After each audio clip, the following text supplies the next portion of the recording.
چند قدر آرزو داریم. کلان شوم این میشوم، کلان شوم من میشوم. اما آیسته آیسته کلان که شدیم آرزوهایمان کم میشوند، چون به حیات حقیقی قدم میمانیم و پستی و بلندی ها دچار میشویم. بعد میفهمیم. اما بعضا آرزوها هست که هیچ کوشش میکنی که تا عملی شود. همون آرزو در منم هست که من بسیار خواستم که با واسطه بدن، رولک ها، با واسطه بعضا سخن ها حیات مردم دیگرگون کنیم. برای بعضا نفر خندآور میتواند وقتی میگیم که حیات کس را دیگرگون کنیم. اما استاد میگفت که تو میتوانی. دلیل می آورد چون که چند قدر خسته هستیم.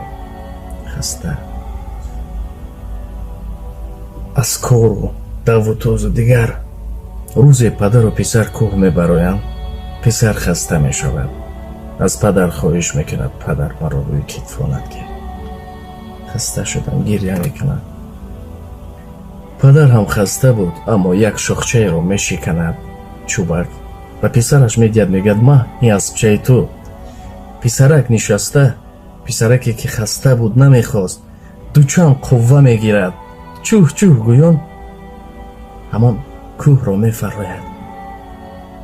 یعنی یک سخن میتواند، یک رفتار میتواند انسان را دیگرگون کند، انسان را دو چند قوه بدهد و غیره ها.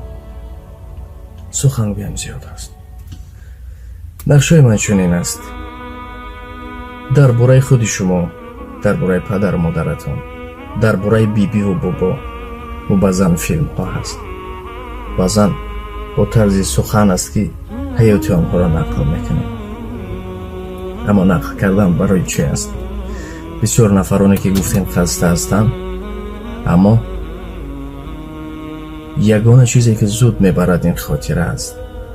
از خودی بچگی شما از روز تولید سر کرده تا این دم ما فیلم میسازیم کوتاه، دوامی 4 5 6 دقیقه.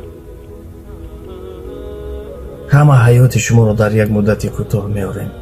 و آن خاطره که وقتی شما گوش میکنید انسان کامپیوتری که بسیار خسته می شود و ابنوید دارد میگه، ابنوید میکنن از سر زنده می شود، انسان از سر زنده می شود.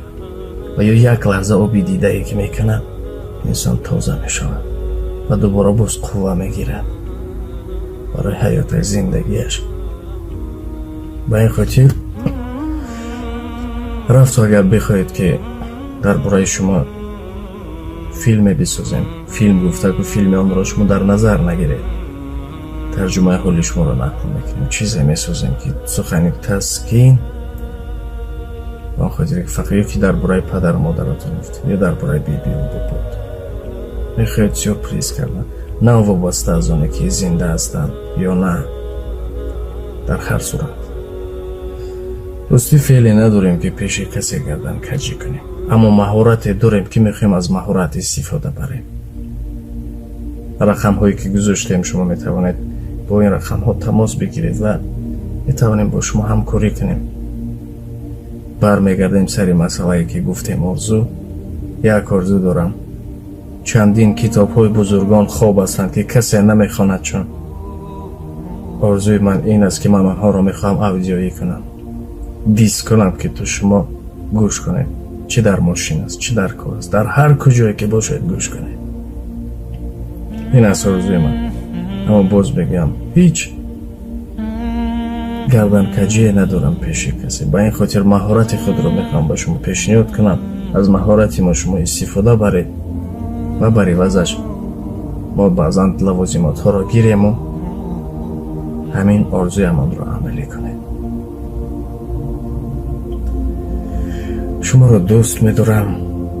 خود را احتیاط کنید. خداحافظ.